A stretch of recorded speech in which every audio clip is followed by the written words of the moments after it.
So I'm here to talk to y'all about the tool that's inside this case. So what we have in here is a special made tool from Dyer. Even though this tool is strangely shaped, it's actually extremely accurate. Check this out.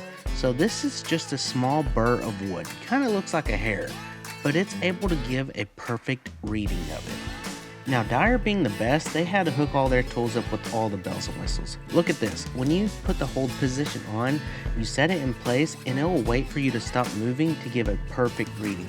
Once it's done, it lights up green so you can check it. So you're probably watching this video going, I don't really have a use for a strangely shaped tool like this. Well, the video isn't to highlight this tool in general. It's to highlight the brand Dyer. So Dyer started in the early 1970s with only a handful of products and a very small customer base. So now Dyer offers thousands of unique products and services all across North America. Dyer is an industry leader in the precision measuring instruments. It's worked with all these big name brands, and they've gained the trust of thousands of people because of their 100% satisfaction guarantee. So if you're looking for a tool that is designed specifically for your needs, or you're just looking for a Dyer tool in general, you can check out pentoolco.com.